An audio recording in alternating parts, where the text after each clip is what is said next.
ఆయన వచ్చి ఈ యొక్క ప్రక్రియ అంటే ఈ యొక్క ఆప్షన్ స్టార్ట్ చేయకనే ముందు ఒక చిన్న క్లాజ్ ఉంటున్నది. ఏమంటున్నదంటే మనం ఈ యొక్క ఇక్కడ ఉండే వస్తువులన్నిటను వేలం పాడకనే ముందు మొట్టమొదటిగా ఇక్కడ ఉండే ఒక ఫోటో చూపిస్తారు. ఎవరైనా ఈ యొక్క ఫోటోను మీరు తీసుకున్నట్లయితే గొప్పగా పాడి మీకు మేము ఈ యొక్క ప్రక్రియ స్టార్ట్ చేస్తాం. అందరికీ కళ్ళ కన్నా ఈ పెద్ద పెద్ద ఈ అమూల్యమైన గొప్పవి కనిపిస్తా ఉన్నాయంట. ఇక్కడ చూస్తే యాదో ఒక తెలియని ఒక వ్యక్తి ఫోటో పెట్టి ఈయన తిక్క వాటి గురించి మేము ఇక్కడి వరకు వస్తే సిద్ధపడి ఈయనది ఒక ఫోటో చూపించి ఇక్కడ ఇది క్లియర్ అయితేనే కానీ నేను ఆప్షన్ పాడని అందుమంటా ఉన్నాడు. ఏదో కానీ అందరు గమనున్నారట. ఎవరికి తిక్క ఉంటే వాళ్ళు కొనుక్కుంటారు. ఎవరు పాడలేదు. ప్రపంచంలో ఉండే ప్రఖ్యాత ఆప్షనర్స్ అందరూ అక్కడ ఉన్నారట. అయితే ఎవరికైనా ఒక ఫోటోకి వెళ్ళి చూడమన్నా చుట్టంలో పాడనన్నా వాటంలే maybe at the bottom rate కన్నా పాడి తీసుకుంటారేమో అనుకొని యొక్క బిడ్డింగ్ బేస్ పెట్టలేదంట. ఇక్కడి నుంచి స్టార్ట్ చేయాలి కాలానికి. దానికి ఎంతనా పాడి తీసుకోండి. దీని తర్వాత మనం ఈ యొక్క ప్రక్రియ స్టార్ట్ చేస్తాం. ఎవరు కానీ కొనుక్కోలేదు. అసలు దాని గురించి పాడలేదు. అందులో ఒక అతను ఎవరైతే పేదవాడు అక్కడి నుంచి ఆ ఒక మాలి అతను యాక్చువల్గా తోటమాలి అతను వచ్చి ఆయన సమకూర్చిన ఆ ఒక డబ్బు జీవితాంతం కాపాడుకున్న ఆ ఒక డబ్బును తీసుకొని సుమారు ఒక 1000-2000 ఉండొచ్చు మేబీ. ఆయన అన్నారంట, నాకు ఆ ఒక ఫోటో కావాలి, నాకు కావాలని ఆ ఒక ఫోటో అని ఆ ఒక విలువ చెల్లించి ఆ ఒక ఫోటో సొంతం చేసుకోగానే ఈ యొక్క ధనవంతుడు వచ్చి ఓకే ఇంకా ఈ యొక్క ఆప్షన్ ప్రక్రియ ఇంతటికి సమాప్తమైంది, మీరందరూ మీ యొక్క ఊర్లకు వెళ్ళొచ్చు. వాళ్ళలో ఆందోళన ఏంది మేము ఆప్షన్ గురించి వచ్చాం కదా, ఇంకా వేలం పాట స్టార్టే కాలేదు, అప్పుడే ముగించిందంటా ఉంటున్నారంటే లేదు, ఇక్కడ ఉండే ఈ యొక్క విలువైన వస్తువులన్నీ ఆ ఒక వ్యక్తి కొనుక్కొని వెళ్ళిపోయాడు. ఏంటయ్యా నువ్వు చెప్పేది? మామూలుగా అయితే 1000-2000 ఇన్ని వస్తువులు ఆయన కొనుక్కున్నాడు. ఏంటి నువ్వు చెప్పే మాట అంటే, మీకు తెలుసో తెలియదో ఈ యొక్క ఫోటో ఏమైతే పెట్టుకున్నానో ఈ యొక్క ఫోటో వచ్చేసి నా ప్రియమైన నా కొడుకుది. నేను ఇంత ఆస్తి అంత సంపాదించింది నా ఒక కొడుకు కొరకై నేను సంపాదించుతున్నాను. అయితే ఈరోజు ఆ ఒక ఆస్తి ఎంజాయ్ చేయడానికి నా ఒక కొడుకు లేడు. అందుకని నా ఒక మైండ్లో నేను ఏం ప్రిపేర్ అయ్యానంటే, ఎవరైతే నా ఒక కొడుకుకి ఇచ్చే ఒక ప్రత్యేకత, ప్రాముఖ్యత, ఇంపార్టెన్స్ ఆయన గుర్తించి ఎవరైతే ఈ యొక్క ఫోటో తీసుకుంటారో ఏ ఒక్క రూపాయి లేకుండా నేను ఈ యొక్క వస్తువులు సమస్త ఆస్తి అంతా ఆ ఒక వ్యక్తికి ఇవ్వాలనుకుంటున్నాను. ఈ రోజు ఆ ఒక తండ్రి పైనుంచి ఆయన ఒక విలువైన కుమారుడిని మన కొరకై ఇచ్చుంటున్నాడు. ఆయన చెప్పే మాట ఏమంటున్నాడంటే, ఎవరైనా ఆయన ఒక విరిగిన హృదయాలతో యథార్థంగా ఆయనను ఆయన ఒక సొంత రక్షకునిగా అంగీకరించినట్లయితే సమస్తం ఆయనకు నేను సమకూరుస్తానంటాను. అయితే మన ఒక ధ్యానము, మన ఒక దృష్టి, మన ఒక ఆలోచనలన్నీ చుట్టుపక్కల రంగంగా కనిపించే వాటి గురించే కానీ ఎవరైతే మన కొరకే ఆ ఒక శిలువలు వేలాడుతున్నాడో, ఆయన ఒక ప్రతి బొట్టు రక్తమని కార్చుంటున్నాడో వాటిని ఎలా ఉంటుందండి చూడండి. నిజంగా ఆ ఒక ఉదాహరణ చూసినప్పుడు really there were goose bumps in my life. ఇలా ఉండాలి. ఎందుకంటే we don't know the importance of God. దేవుడి నుంచి ఒక ప్రాముఖ్యతనే మనం ఇయ్యాలి. నాతో పాటు నేను ఇక్కడ నిల్చోనంటే పెద్దగా అందరు సహజంగా. అయితే విశ్వాసులుగా మనం ఎవరికి ఏ ప్రాముఖ్యత ఇవ్వాలి, ఎలా ఉండాలి మన ఒక జీవితము, ఎలా ఉండాలి మన ఒక లైఫ్ స్టైల్ అనేది ఇక్కడ ఎంత చక్కగా చెప్తా ఉంటున్నాడు. ఏమంటే లోకరీతిగా ఇక్కడ ఉండే ఆలోచన కాదు, మనలో ఆలోచన వాటి గురించి ఉండాలి. మేబీ గతంలో మనం అలా ఉంటున్నామేమో. అయితే గతం ఒకసారి మనం నూతన సృష్టిగా మారిన తర్వాత మన ఒక ఆలోచనలన్నీ చెప్పాడు, మనం ఏం చేయాలి, చేస్తా ఉంటున్నామా? నిజంగా ఇలా మనం ఎంత చదువుకున్నాం, ఎంత సంపాదించాము, ఏం సంపాదించాము, ఏం చేస్తా ఉంటున్నాము, మన లైఫ్ టైం ఎంత గొప్పగా కనపడతా ఉంటున్నాం, మన ఒక పర్సనాలిటీ నో వే. దేవుడు సూటిగా నిన్ను నన్ను అడిగే ఒకే ఒక ప్రశ్న, నీవు నా కొరకై ఏం చేశావు? ఒక సృష్టికర్త సృష్టిని అడిగే ఒక ప్రశ్న ఏంటంటే, నీవు నా కొరకై ఏం చేశావు? ఒక్క ఆత్మనన్నా తీసుకొచ్చావు, ఒక్కరికన్నా నువ్వు దేవుడి వాక్యం సాగావు. ఎందుకంటే ఈ జీవన గ్రేట్ కమిషన్. గ్రేట్ కమిషన్ ఏంటంటే సర్వలోకానికి వెళ్ళి సర్వ సృష్టికి, రేపు కాదు సృష్టి సాక్ష్యం పలుకుతుందంట. ఏ కుమార్ అందించిపోతానని నాకు ఒక మాట చెప్పలేదు. రాళ్ళు రప్పలు సాక్ష్యం పలుకుతాయంట. మనం పట్టించుకోలేదు. ప్రియమైన సోదరి సోదరి, to the best, to the best. దేవుడు నేను ఇప్పుడొక్క చెప్తా ఉన్నాను, లోకరీతిగా ఉంటున్నాం కనుక ఓకే. అయితే first and the best must always be to the creator, సృష్టికర్త, సృష్టికి కాదు. ఎలా ఉంటుంది? అదే రీతిగా మనం చూసినట్లయితే యెషయా 59వ అధ్యాయము 1వ వచనం చదివి సహకరించండి. మనం ఎన్నో మార్లు ఎందుకు మన ఒక జీవితాలలో ఇలాంటి ఒక బాధలు, ఎందుకు దేవుడు నా ఒక మొరను ఆలకించడంలా, ఎందుకు దేవుడు నా ఒక ప్రార్థనను ఆలకించడంలా అని ఎన్నోసార్లు మన ఒక విశ్వాసులుగా ఈ యొక్క ప్రశ్న వస్తుంది. ఒకసారి చదివి సహకరించండి.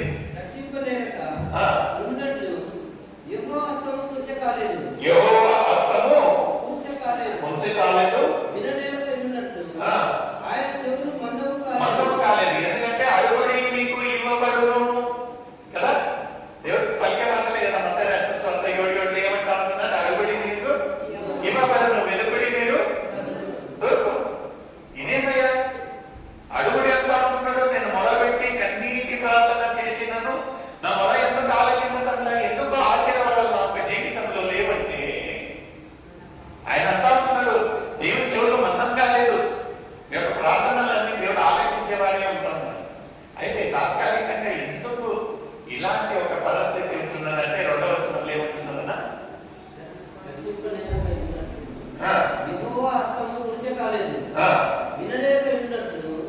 ఆయన చెవులు మందము కాలేదు, మీ దోషము మీకును. ఎందుకంటే ఎందుకు ఏముంటున్నది? అందుకనగా మన ఒక దోషం. దోషం అంటే దేవుడు చేసిన క్రియలు లోకరీతిగా. నేను ఇలా చెప్తే మనుషులు ఏమనుకుంటారు? We become person pleaser. Person pleaser అంటే తెలుసా అండి? ఎప్పటికీ మనసులను మెట్టుకోలా. ఎంత షుగర్ కోటెడ్ వర్డ్స్ అంటే తీపి మాటలు. కడుపులో ఏమున్నాను ఆయన గురించి ఏమనుకున్నాను, నోటి నుంచి మాత్రం తీపి మాటలు కదా, తీపి మాటలు. ఏంటంటే ఆయన మనసు నచ్చకూడదు. నిజంగా వాస్తవంగా కఠినంగా మాట్లాడకూడదు. అయితే ఉన్నట్టుగా నిజంగా నువ్వు తప్పు చేసినట్టుగా అయితే తప్పు, నిజంగా నువ్వు చక్కగా మంచి చేసినట్లయితే మంచి, తప్పేం లేదు. తప్పంటే తప్పే దేవుని యొక్క దృష్టిలో. No compromise, no compromise. ఇక్కడ ఏమంటా ఉంటున్నాడంటే, ఎందుకు ఇలా దేవుని యొక్క చెవుల వరకు మన ఒక విజ్ఞాపనలు వెళ్ళటం లేదంటే, మన ఒక అతిక్రమల కొరకై, మన ఒక పాపాల కొరకై ఆయన ఇలా ఉంటున్నది మన యొక్క పరిస్థితి. నిజంగా ప్రియమైన సోదర సోదరులు, ఆత్మీయంగా ఒక విశ్వాసులుగా, క్రైస్తవ బిడ్డలుగా ఎలా ఉంటున్నది మన యొక్క జీవితం, ఎలా ఉంటున్నది అవాకి అనేది మనల్ని మనం పరీక్షించుకోవాలి. ఇక్కడ చూసినట్లయితే ఎఫెసీయులకు రాసిన పత్రిక 1వ అధ్యాయము 1వ వచనం నుంచి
సజీవంగా ఉంటున్నామేమో, బట్ ఆత్మీయంగా మరణించినట్లయితే ముందు ఏమంటున్నదండి?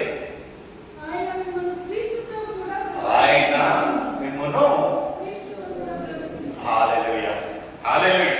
ఎంత గొప్ప మాట, ఎంత గొప్ప మాట. మనం బాధపడాల్సిన పనే లేదు. మనం ఈ రోజు ఆత్మీయంగా ఎదగటం లేదేమో, మరణించామేమో, చచ్చిపోయినట్టుంటున్నామేమో మన ఒక జీవితం. అయితే మనల్ని ఎలా బ్రతికిస్తా ఉంటున్నారంటే ఆయన ద్వారా, అంటే క్రీస్తు ద్వారా. ఆయన పేడ్ ఇన్ ఫుల్ అంటా ఉంటున్నాడు. అంటే మనల్ని ఆయన ఒక పరిశుద్ధ రక్తంతో మనల్ని కొని ఉంటున్నాడు. ఇక్కడ ఇట్స్ జస్ట్ టెస్టింగ్ టైం. ఎలా ఉంటున్నాము మన జీవితం అనేది? ఎందుకంటే పేడ్ ఇన్ ఫుల్ 2000 సంవత్సరం క్రితమే ఆయన మన యొక్క పాపాల నిమిత్తంగా ఏమైతున్నాడు? సిలువలో వేలాడుతున్నాడు. Paid in full. Paid in full. ఇక్కడ ముందు చదవడమా? 2వ వచనం. మీరు వాటిని చేయొచ్చు, వాయువులకు సంబంధమైన అధిపతిని అనగా అవిధేయులైన వారిని ఇప్పుడు ప్రేరేపించే శక్తికి అధిపతిని అనుసరించి ఈ ప్రపంచ ధర్మము చొప్పున ముందు నడుచుకుంటుంది.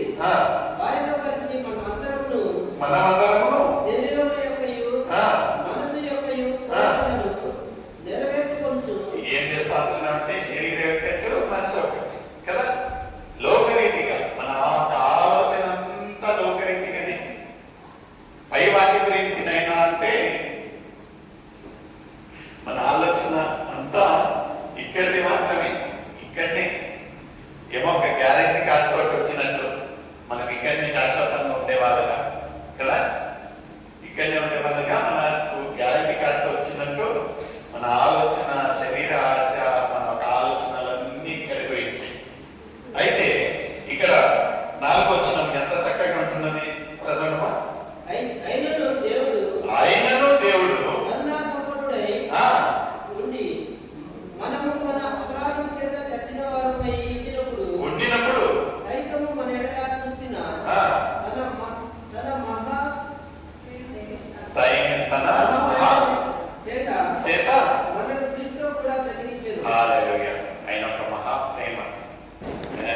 ప్రేమను మనం చూడాలంటే ఆ ఒక సిలువలో వేలాడుతూ ఎంత ప్రేమిస్తాం నైనా అంటే ఇంత ప్రేమిస్తాన్ని మరణించాడు. చూడండి ప్రేమైన సోదరి సోదరు, మనం లోకరీతిగా చచ్చిన వారిగా ఉన్నట్లయితే ఆయన అవన్నీ చూసినాను. ఆయన ఒక గొప్ప ప్రేమతోటి మనల్ని ఆయన ఒక బిడ్డగా అంగీకరించున్నాడు. అదే 8వ వచనం ఒకసారి చదవమ్మా. 8వ వచనం. మీరు విశ్వాసం ద్వారా కృపచేతనే రక్షింపబడి ఉన్నారు. ఇది మీ వల్ల కలిగినది కాదు. మనం డబ్బాలు కొట్టుకునేది కాదండి. నేను ఇంత ఇది చేసినా, అక్కడికి పోయినా, ఇక్కడ వాక్యం చెప్పినా, ఇన్ని యూట్యూబ్ చేసినా, ఇన్ని వీడియోలు చేసినా, ఇన్ని సబ్స్క్రైబర్స్, నాకు ఇంత పెద్ద సంఘం ఉంది కాదు. ఇక్కడ ఎంత చక్కగా వెరివడ ఇంకేస్ మనల్ని మనం ఏమన్నా అంత గొప్పగా చూసుకుంటా ఉంటే ఇక్కడ ఏమంటా ఉంటుందంటే నీ యొక్క స్వయం బలంతో కాదు. మరొకసారి చదవండి, అందరూ చదవండి. మీరు విశ్వాసంతో కృపచేతనే ఇది మీ వలన. హల్లెలూయా హల్లెలూయా హల్లెలూయా. We are nothing in the presence of God. ఆయన ఒక రెప్పపాటు ఉగ్రత మన జీవితాలలో, ఒక రెప్పపాటులో ఏమవుతుందో మనకు తెలియదు. మనం అనుకోవచ్చు నేను ఇంత, నేను అంత, నేను ఇది అది అంటే నో, నథింగ్, నో కాంప్రమైజ్. ఒక మాట చెప్పాలంటే నో కాంప్రమైజ్. దేవుని యొక్క సన్నిధిలో ఇలా ఉండాలంటే అలానే ఉండాలి. లేదు అని ఎక్స్ట్రా చేసినట్లయితే దేవుని యొక్క ఉగ్రత, ఇంత నుండి ఇంతలమైన యొక్క జీవితాన్ని మనం జీవిస్తాం. There is no any guarantee కాదు. ఇక్కడ యాత్ర ముగించిందా, అక్కడ చురుకుగా అడిగే మొట్టమొదటి ప్రశ్న నీకు ఏమంటున్నదంటే నిజంగా దేవుని యొక్క క్రియలను చేసినట్లయితే మన కొరకే అక్కడ జీవిత కిరీటంతో దేవుడు ఈజ్ వెయిటింగ్ దే బంగారపు వీధులలో నడుస్తాం. మన కొరకే ఆయన సిద్ధపాటు చేసిన ఒక నివాస స్థలాలలో మనం ఉంటాం. అయితే అన్నిటికీ ఎలా ఉంటున్నదంటే హౌ ఈజ్ అవర్ ప్రిపరేషన్, ఎలా ఉంటున్నది మన ప్రిపరేషన్. నిజంగా ఈ యొక్క గలితీయుల రాసిన పత్రిక 2వ అధ్యాయం 20వ వచనంలో ఎంత చక్కటి మాట వస్తుంది. 2వ అధ్యాయం 20వ వచనం, నేను ఇంకా ముగిస్తాను. నేను క్రీస్తుతో కూడా నేను కాదు. హల్లెలూయా. ఇలాంటి గొప్ప మాటలు మనం చెప్పగలమండి? చెప్పగలమా? ఇక నేను కాదు, ఇక ఇక్కడ నీతోనే మాట్లాడేది కుమార్ కాదు. ఎందుకంటే నా ఒక పాపిష్ట జీవితం అంతా ఎక్కడ అక్కడే శిలలో వెళ్ళిపోయింది. ఇంకా జీవించేది నేను కాదు, నాలో ఉండే క్రీస్తే. ఎంత గొప్ప చక్కటి మాట. ఒక విశ్వాసులుగా, ఒక క్రైస్తవ బిడ్డలుగా మనము పలకాల్సిన మాట ఏమంటున్నదంటే, ఇంకా నేను జీవించేది ఇది నాది కాదు, ఇది నా జీవితం కాదు, నాలో ఉండేది క్రీస్తే. మనం ఎప్పుడు చెప్పగలం ఇలాంటి మాట? నిజంగా ప్రియమైన సోదరులారా, నిజంగా ఈరోజు ఈ యొక్క మాటలను ధ్యానిస్తా ఉన్నప్పుడైతే దేవుడు పదే పదే నాతో ఒక మాట్లాడుతూ ఉంటున్నాడు, నన్ను ఇంకా హెచ్చరిస్తూ ఉంటున్నాడు. నిజంగా నేను లోకరీతిగా ఉంటున్నానేమో, ఆయనకు ఆయాసకరంగా ఉంటున్నానేమో, ఆయన వ్యతిరేకించి జీవిస్తూ ఉంటున్నానేమో. బిడ్డ ఇది కాకపోయినా ఇది కాకపోయినా నువ్వు చేయాల్సింది ఇది కాదు. ఒక క్రైస్తవులుగా ఇలా జీవించేది కాదు నిన్న. ఎందుకంటే ఒక్కసారి మనం దేవునికి సమర్పించిన తర్వాత ఇంకా నేను కాదు, నాలో ఉండేది క్రీస్తే. ఎంత చక్కటి మాట, ఎంత చక్కటి గొప్ప మాట చూడండి. అదే రీతిగా ఫిలిప్పీయుల రాసిన పత్రిక 1వ అధ్యాయం 21వ వచనం ఏమంటున్నారండి? నేను ఇంకా ముగిస్తా. నిజంగా మనము మన యొక్క జీవితాలను దేవునికి సమర్పించినట్లయితే, నిజంగా అలాంటి ఒక నిరీక్షణ జీవితాన్ని మనం జీవించి మన యొక్క సిద్ధపాటు గొప్పలు ఉన్నట్లయితే మనం ఈ యొక్క మాటను పదే పదే ప్రతి క్షణము పలుకుతా పోవాలి. ఫిలిప్పీయులకు రాసిన పత్రిక 1వ అధ్యాయం 21వ వచనం. నా మటుకైతే బ్రతుకుంటా క్రీస్తే. హల్లెలూయా, హల్లెలూయా. నిజంగా, ఎందుకంటే మరణం అనేది ఖచ్చితంగా ప్రియమైన సోదరులారా, how beautiful is our preparation. మన యొక్క సిద్ధపాటు ఎలా ఉంటున్నది? నిజంగా మన యొక్క సిద్ధపాటు గొప్పగా ఉంది. దేవుని యొక్క మాటలలో, దేవుని యొక్క క్రియలలో దేవుని చెప్పిన రీతిగా మనము సిద్ధపాటు అయినట్లయితే మనం గొప్పగా ఈ యొక్క మాట మైకి పట్టుకొని కేకలేసి చెప్పవచ్చు. ఏమంటున్నదైతే బ్రతుకదే క్రీస్తే, మరణిస్తే నాకు లాభం. ఎలా ఉంటున్నది మన యొక్క ఆత్మీయ జీవితం? మనం అందరం కళ్ళు మూసుకున్నాం. ఇదే రోజు ఈ యొక్క అక్షరం నిజంగా ఎలా ఉంటున్నది? ఇదే అనుకూలమైన రోజు. ప్రభావం నిజంగా ప్రభావ, నేను నీకు దూరంగా ఉంటున్నానే మహారాజు. నా ఒక విరిగిన హృదయాన్ని మీకు సమర్పిస్తా ఉంటున్నాను. Oh gracious and touch the life, cancel with your precious blood the life of our mind. నిజంగా యథార్థంగా మనం ఒక విరిగిన హృదయాలను దేవునికి సమర్పించినట్లుగా, ప్రేమ కలిగిన దేవుడు, నిన్ను నన్ను క్షమించే దేవుడుగా ఉంటున్నాడు. మన ఒక విరిగిన హృదయాలను దేవునికి సమర్పిస్తాను. దేవా, నన్ను క్షమించు ప్రభు. నేను ఇంకా మీకు ఆయాసకరంగా జీవించినట్లుగా, మీకు ఇంకా వ్యతిరేకంగా జీవించినట్లుగా, దయతో మీ యొక్క పరిశుద్ధ రక్తంతో కడిగి నన్ను శుద్ధీకరించి నీ యొక్క బిడ్డ అంగీకరించండి. ఓ గ్రేషియస్ have mercy. Bye.